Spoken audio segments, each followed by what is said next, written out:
coinciden en los ceros y en los máximos. Acá no me han salido las dos simétricas, disculpen. Arranqué como haciendo un ejemplo y después salió siendo la explicación. Lo vamos a hacer bien, porque no va a ser que alguien interprete que tienen que ser distintos.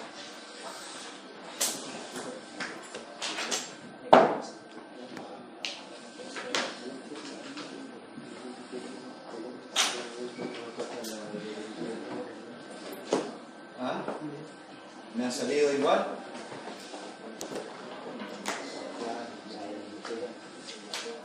¿Volvió a salir mal? Sí.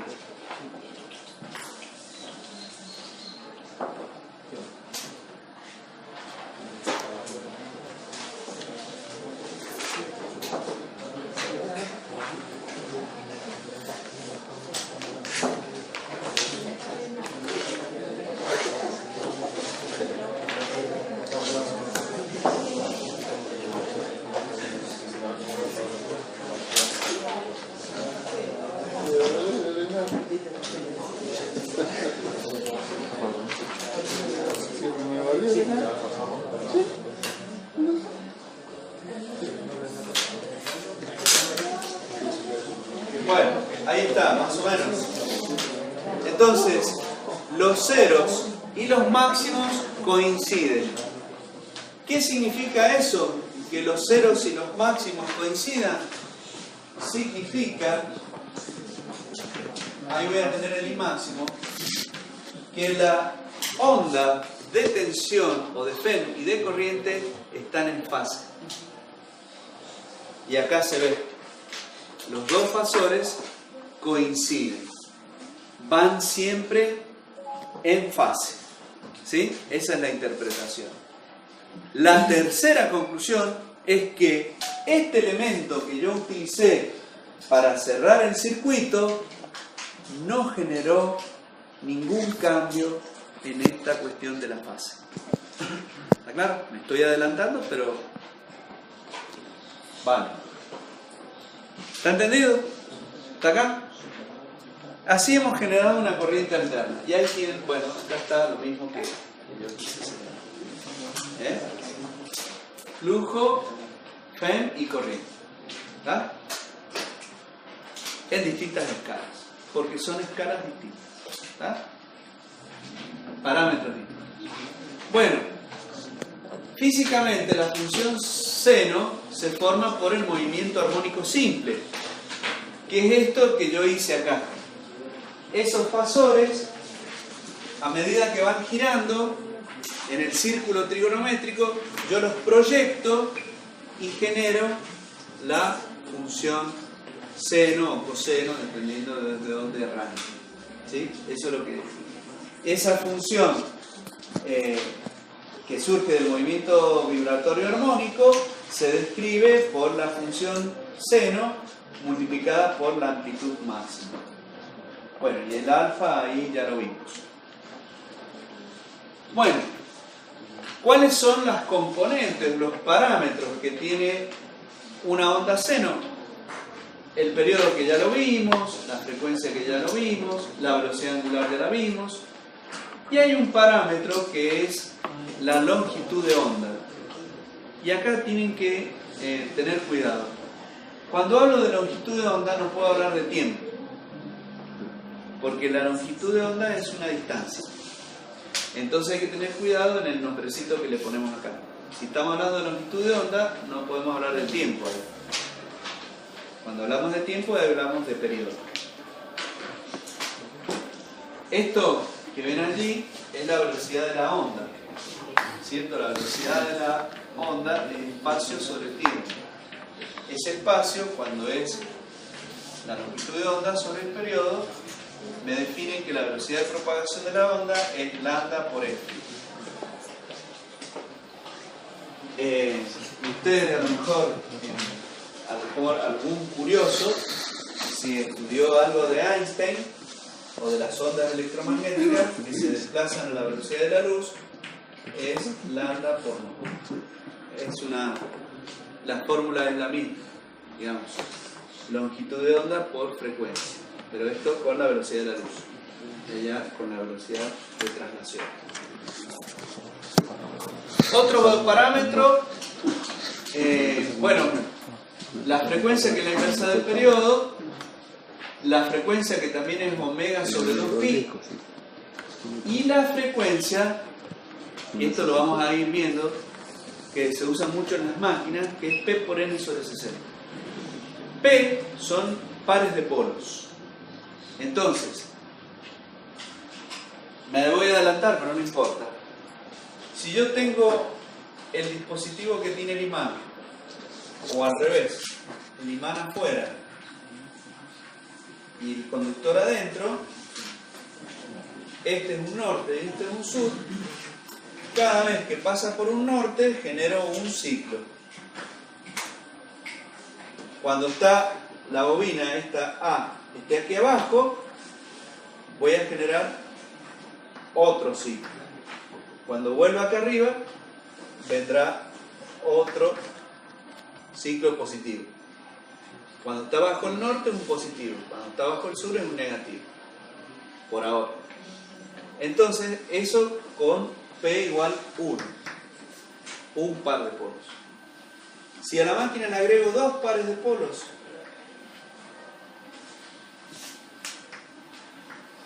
acá un sur, acá un norte y acá un sur, cuando va de acá hasta acá, quiere decir que en ese intervalo generó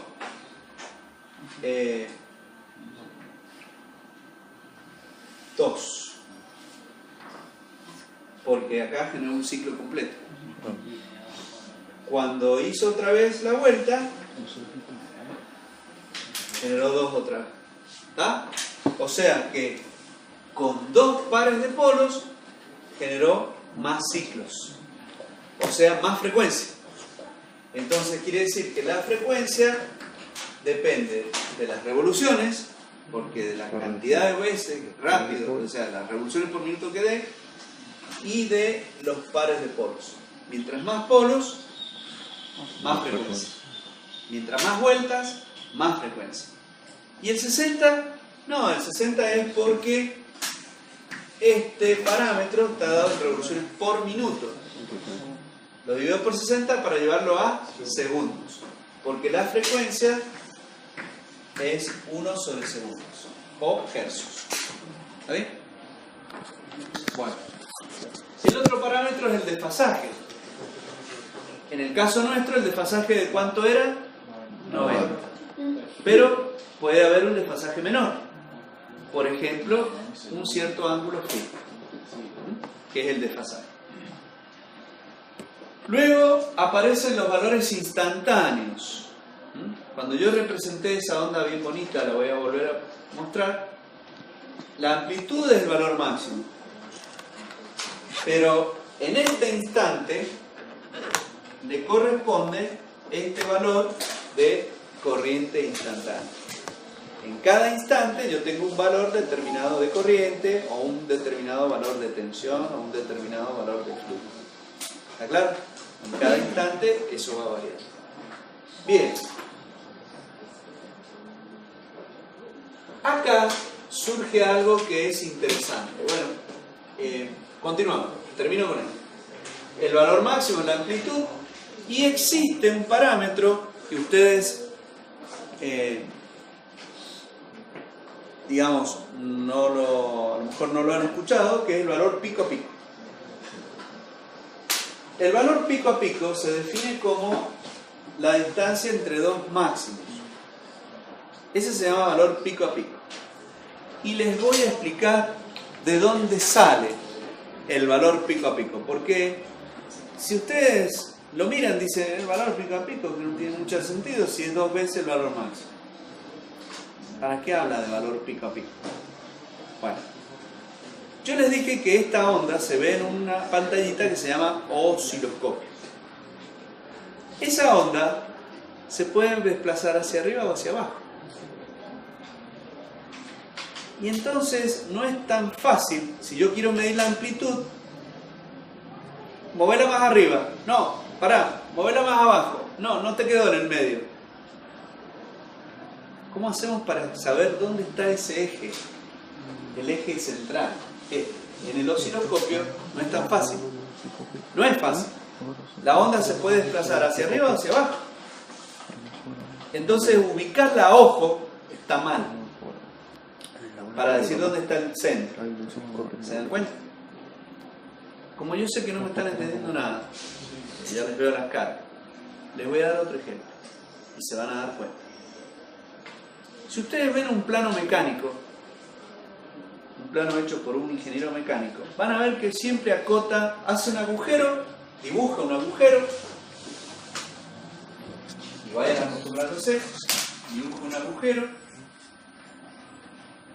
pone los ejes de simetría, como es mecánico, la tiene re clara,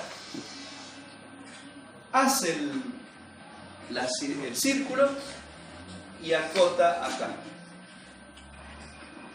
Diámetro 40. ¿Sí? Y resulta que ustedes dicen, pucha, pero yo para dibujar eso me maté usando el compás y puse el radio. ¿Por qué no acotó el radio? Si yo lo que hice fue dibujarlo con un compás a esto. ¿Por qué no puso R20? ¿Es lo mismo? Sí. ¿O no? Es más, ya sé que el compás lo tengo que variar al 20. Acá tengo que hacer la cuenta. Bueno, tampoco es la cuenta, pero hay que hacer la cuenta. ¿Está bien? Este está mal y este está bien. Me mató. ¿Por qué? Y por lo siguiente. Ese agujero es probable que lo tengan que hacer, fabricar. Si es en una chapa que lo tienen que hacer, ¿qué hace el operario? Y el operario marca el centro. A ver, tráeme una mecha de radio 20. ¿Qué? Sí, una mecha de radio 20. No existe. ¿Cómo vienen las mechas? Por el diámetro. Ah, entonces traemos una mecha de diámetro 40. ¿Por qué vienen por el diámetro? ¿Para cuál? ¿Cómo hago para encontrar el centro de la mecha? A ver. No lo va a encontrar nunca. ¿Cómo hago para encontrar el centro de un agujero? De un caño. Ustedes, de un tubo. ¿Sí? Para mandar el petróleo. A ver, ¿cuál es el radio de ese tubo? Pongo la regla, ¿dónde pongo el centro? No se puede. ¿Qué se acota? El diámetro. Porque el diámetro sí lo puedo medir. El radio no. ¿Se dan cuenta? Entonces acá es más o menos lo mismo. Medir en la amplitud máxima en el osciloscopio es imposible. Lo que sí voy a poder establecer con precisión es el valor pico a pico. Y entonces el valor máximo, ¿cuánto vale? Valor pico a pico sobre 2. ¿Qué mido allá? El diámetro. ¿Cuánto vale el radio? El diámetro sobre 2. ¿Se dan cuenta? Y ahí no me voy a equivocar. ¿Se entendió? Por eso se usa el valor pico a pico. El osciloscopio, nos fijamos la cantidad de cuadraditos que equivalen y lo vemos por 2. Si fuera una racionalidad pura. Sí, si querés establecerlo así, sí. Bueno, vamos ahora a algunos parámetros importantes de las ondas de corriente alterna, como son el valor medio. El valor medio, si yo tengo, por ejemplo, esta onda senoidal, el valor medio equivale a el área que define un rectángulo en esa mitad de periodo, que es igual al área del hemiciclo. Así se define. En este caso estamos tomando la mitad, porque si tomamos todo se anulan las dos áreas que hacer. Entonces, Si yo despejo y reemplazo el valor de I de t, es I máximo seno de omega t. Miren, acá tienen una aplicación inmediata porque son ondas senos y cosenos. El I máximo es una constante, entonces me queda 2I máximo sobre el periodo. Por la integral de seno de omega t diferencial de t. La integral del seno de omega t diferencial de t es menos 1 sobre omega coseno de omega t. E inmediato. Entre 0 y t sobre 2. Reemplazo y llego a que el valor medio de la corriente alterna es 0,63 el valor máximo. Como así cuesta leerlo y acordarse, digo que el valor medio es el 63% del valor máximo. O dicho de otra manera, si el valor máximo de la corriente es de 100 amperes, el valor medio es de 63. ¿Está bien? Si yo estoy trabajando a escala, ahí sí. Si la escala del valor máximo es 10, el valor medio va a estar a 6,3. ¿Está bien? ¿Qué significado tiene? Eso es matemático. ¿Qué significado tiene el valor medio? El valor medio se usa, por ejemplo, para determinar la carga de una batería. Cuando ustedes, por ejemplo, lean en su cargador, en su fuente para el celular, lean qué dice y van a ver que dice 500 mAh o 250 mAh. Esos mAh es la carga, que es el valor medio multiplicado por el tiempo. Si yo tengo una fuente de 250 mAh y el cargador, o sea, el celular, el aparato, es de 500 mAh y yo uso una fuente de 250, voy a necesitar 2 horas para llegar a los 500. ¿Se dan cuenta? ¿Se entiende? Para eso se usa. Y el otro concepto del valor medio lo tienen acá. Este es un instrumento muy viejo que ya no se usa, que es un instrumento con cero en el centro de corriente continua. La corriente continua produce el desplazamiento, o sea, primero produce este campo que es uniforme. Ese campo, cuando barre esta espira, que es donde está el rotor o pieza móvil, produce una fuerza que está dada por esta expresión, que es la ley de Ampère, y hace que el tambor se mueva. Como solidario al tambor, acá hay un eje, y a ese eje hay una aguja. Esa aguja que está en azul es la que se desplaza sobre una escala graduada. Entonces, dependiendo de la corriente, es cómo se mueve la aguja. ¿Está bien? Como esa corriente es unidireccional, la aguja siempre se va a mover en el mismo sentido. ¿Está bien? Por lo tanto, este instrumento sirve solamente para corriente continua. No puede trabajar en corriente alterna, porque la aguja se iría para cada lado. ¿Está bien hasta acá? Una pregunta. Ahora sí. Entonces, ¿por qué los cargadores no se utilizan con cargas altas para que se carguen más rápido, por ejemplo? Y hay cargadores que vienen con 250 en vez de 500. ¿Tiene alguna contraprestación que tenga más carga? No, bueno, eso depende del cargador.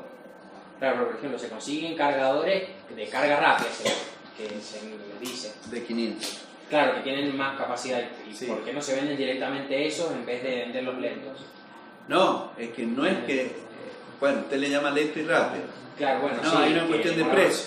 Por el precio, nada más. Claro, el de 500 le va a cargar más rápido, pero le va a salir más caro porque hay que poner más placas. Correcto. Uno de 500 va a ver ustedes más grande que el de 250. Es eso, o de 300.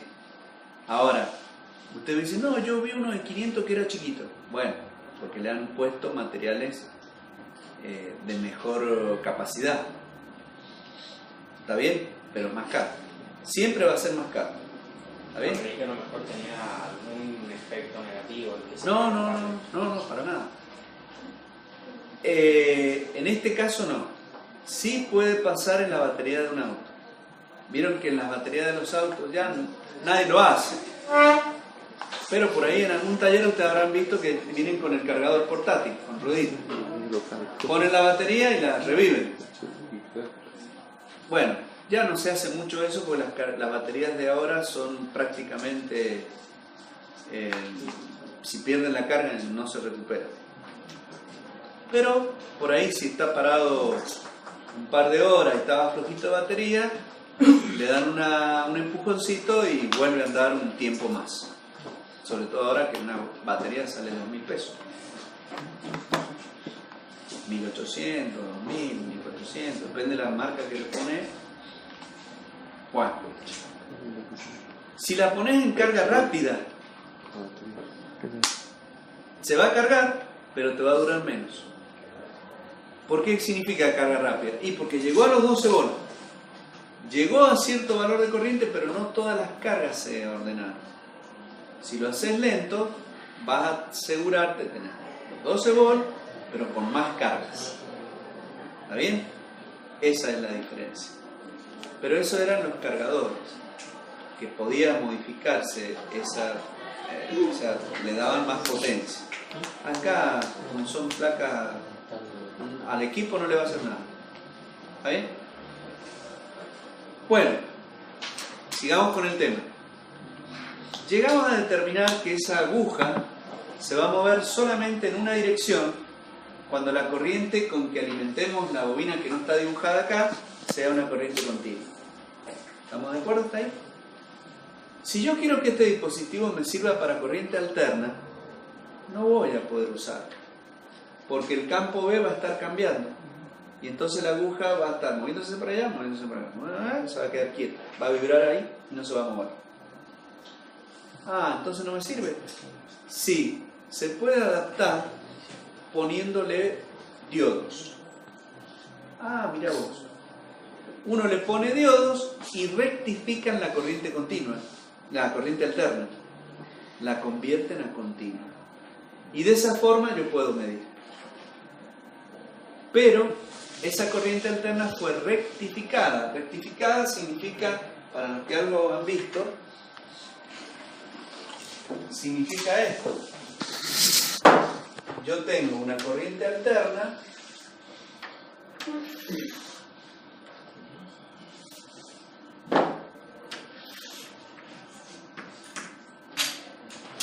supónganse, y cuando la rectifico genero esto, un tren de pulsos. Después de que pasó por el diodo, la corriente, el hemiciclo negativo se convirtió a positivo. Y esa es una onda de corriente continua, rectificada, de onda completa. ¿Por qué de onda completa? Porque hay otro modo de rectificar que se llama de onda de media onda. ¿Lo ven? Puede ser así. Esta de onda completa y esa de media onda. ¿Se dan cuenta? ¿Qué pasó? La fuerza que se generó aquí ya no es el valor que correspondía a la corriente continua, sino que ahora es del valor medio. ¿Se dan cuenta? Del valor medio de hacer esta transformación. Por eso allí depende del valor medio de las intensidades en la corriente. ¿Acá?